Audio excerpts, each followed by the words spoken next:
vivions pour sa gloire. Nous fassions tout pour sa gloire. Et quand il va nous voir, son cœur va se réjouir. Et quand quelqu'un quelque part nous verrait, dans tout ce que nous ferons, nous dirons, dans tous les actes que nous allons poser, la personne va dire gloire soit rendue à Dieu. La question est de savoir, est-ce que tous tes actes glorifient Dieu? Veux-tu atteindre le sommet?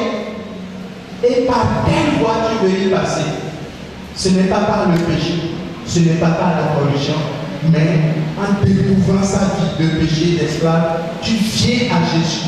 Tu demandes pardon. Seigneur, toutes les voies que j'avais prises auparavant, je les abandonne. Maintenant, je veux te suivre. Je veux aller avec toi. Vous qui avez la main levée, venez, on va prier ensemble ici. Avoir la vie transformée. Oui, derrière, je t'attends. Viens devant pour donner ta vie au Seigneur. Lui seul a le pouvoir de t'élever. Lui seul peut faire de toi un enfant de Dieu. Ce midi, le Seigneur est là pour te libérer. Le Seigneur est là pour te libérer. Quand on va commencer par prier, cet esprit de serpent qui se trouve dans votre famille,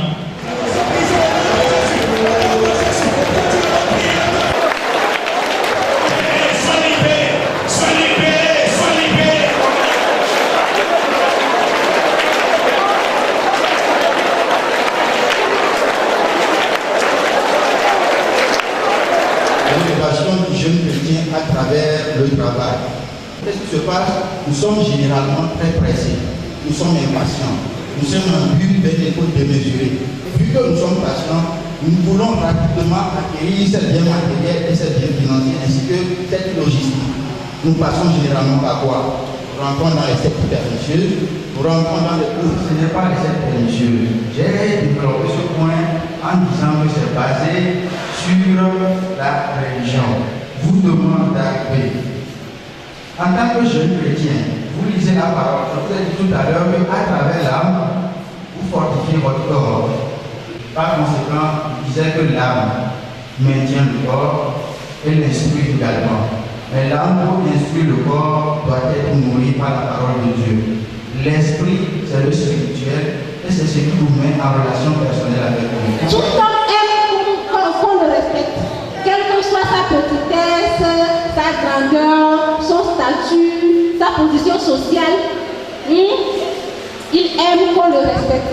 Tout mari digne de ce nom a besoin de travailler. C'est un plaisir pour lui. Donc si on se marie, nous, en tant que femme, on ne doit pas refuser à notre mari de nous faire ça, de nous faire la chose.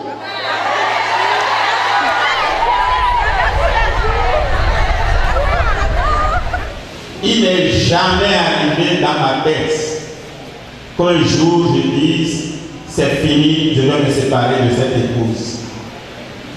C'est ce matin que je me suis rappelé de ça. Et j'ai trouvé que c'est parce que j'ai connu Christ que je suis arrivé là.